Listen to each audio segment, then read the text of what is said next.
Me gusta escuchar libros mientras manejo al trabajo o preparo la cena. Es como viajar con un copiloto experimentado que puede guiarme a través de caminos por los que no he andado antes. O tener un invitado especial sentado a la barra de la cocina narrándome maravillosos relatos. Mi nombre es Sara González. Quiero invitarte a escuchar algunos de mis libros favoritos y comentar juntos de manera sencilla su contenido y mensaje, buscando agregar sabiduría a nuestra vida diaria.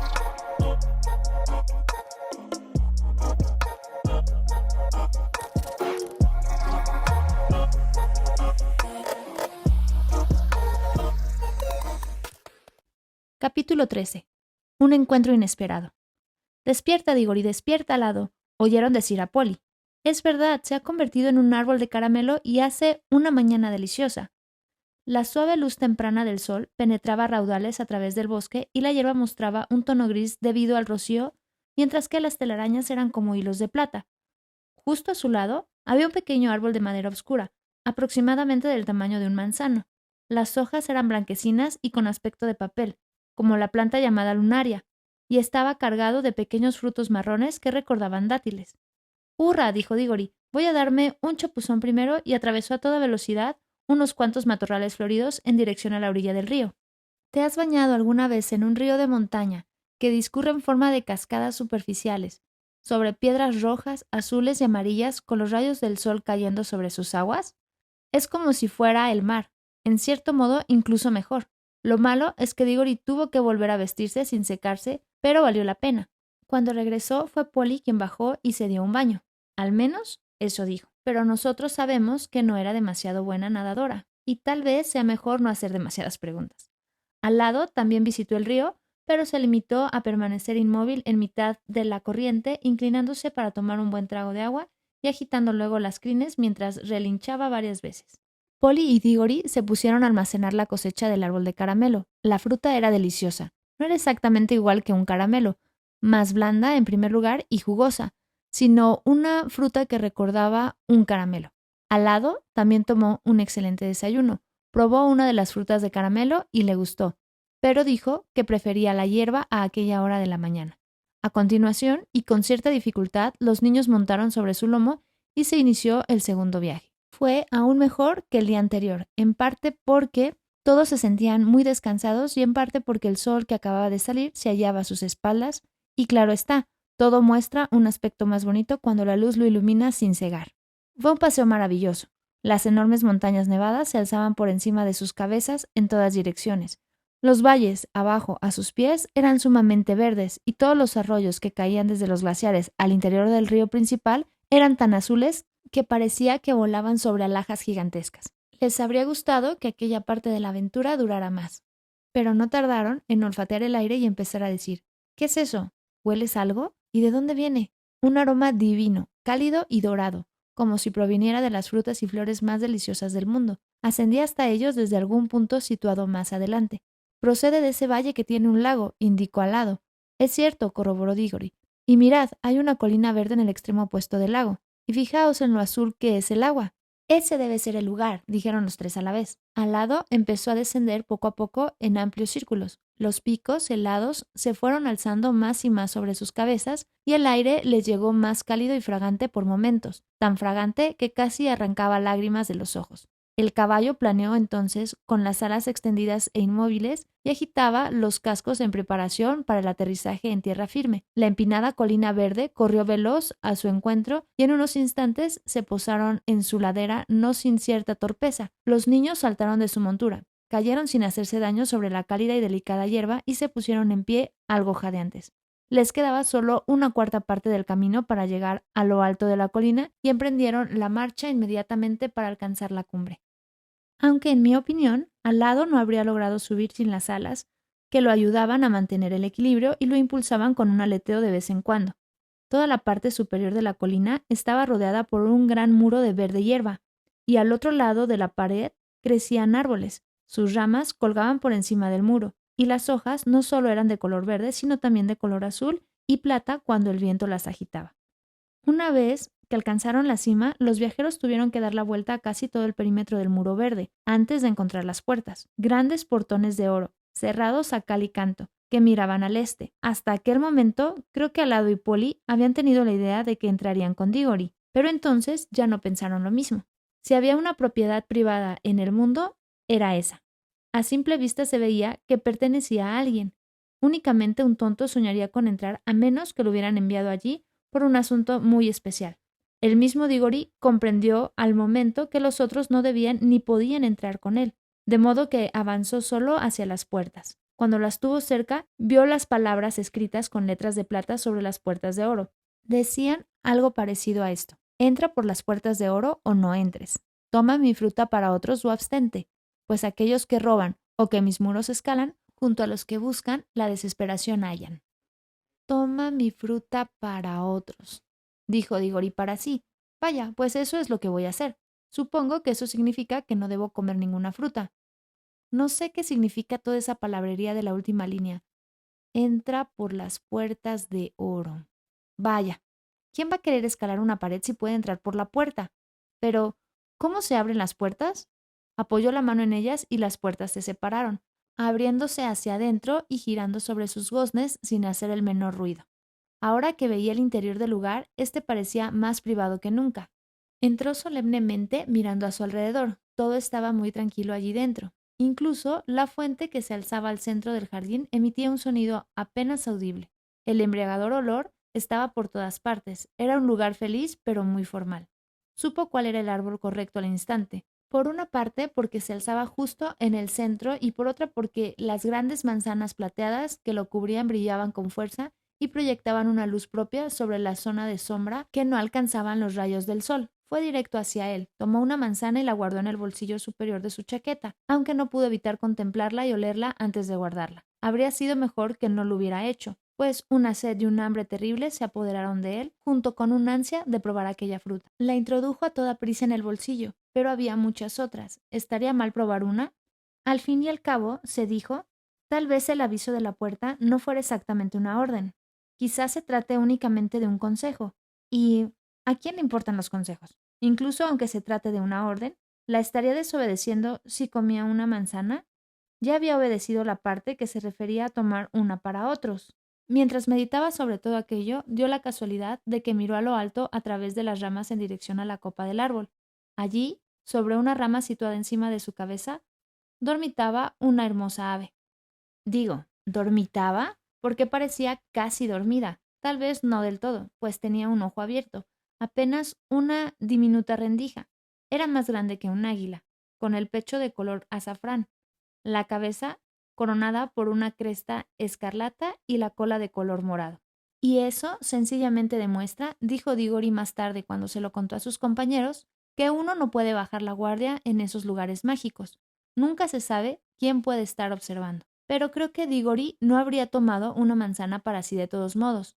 Cosas como no robar eran inculcadas en los niños, creo, con mucho más severidad en aquellos tiempos que ahora. Con todo, nunca se puede estar seguro. Diggory giraba ya para regresar a las puertas cuando se detuvo para echar una última ojeada a su alrededor. Se llevó un gran sobresalto. No estaba solo.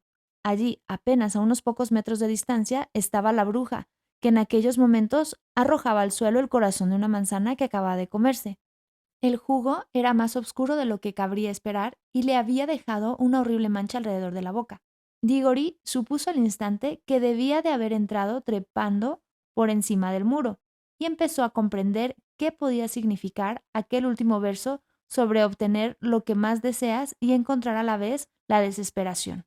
La bruja parecía más poderosa y orgullosa que nunca, e incluso, en cierto modo, triunfante, pero su rostro mostraba una palidez cadavérica. Estaba blanca como la sal. Todo aquello pasó como un relámpago por la mente de Diggory en un segundo. Luego puso pies en polvorosa y corrió en dirección a las puertas a toda velocidad. La bruja fue tras él. En cuanto salió, las puertas se cerraron a su espalda por sí solas. Aquello le pareció una ventaja, pero no durante mucho tiempo. Para cuando alcanzó a los otros y les gritó: «¡Deprisa, monta, Polly, arriba al lado!», la bruja ya había escalado el muro, o saltado por encima, y le pisaba los talones. «Quédese donde está», gritó Diggory, volviéndose para mirarla, «o desapareceremos todos. No se acerque ni un centímetro». «Niño estúpido», dijo la bruja, «¿por qué huyes de mí? No quiero hacerte daño. Si no te detienes y me escuchas ahora, perderás una información que podría hacerte feliz toda la vida». «Bueno, pues no quiero oírla, gracias», respondió él, pero sí quería.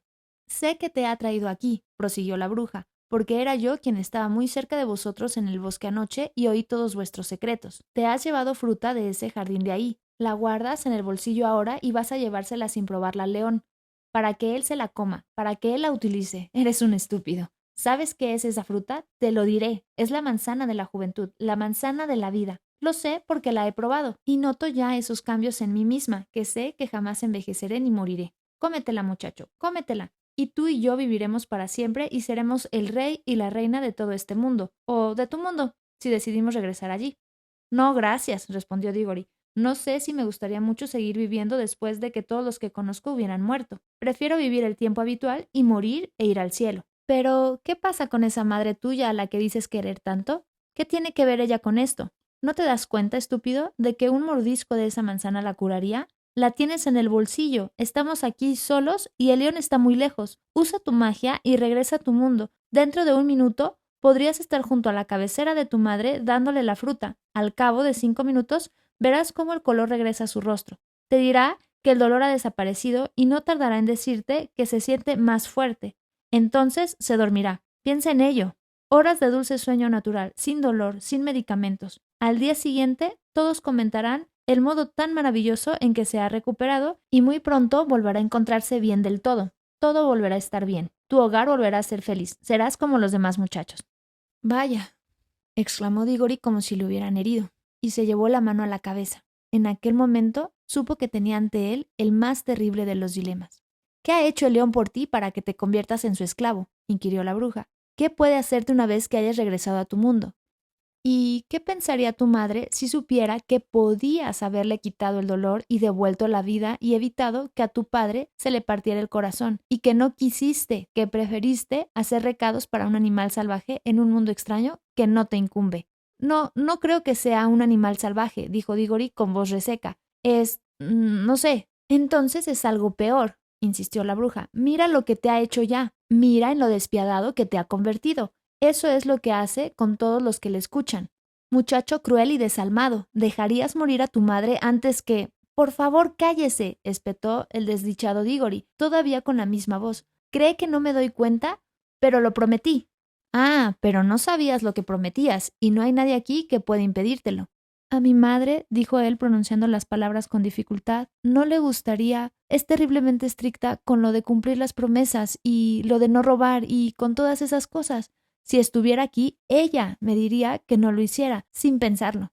Pero no tiene por qué saberlo nunca, sugirió la bruja, hablando con más dulzura de la que correspondía a alguien con su rostro tan feroz. Tú no le dirás cómo has conseguido la manzana.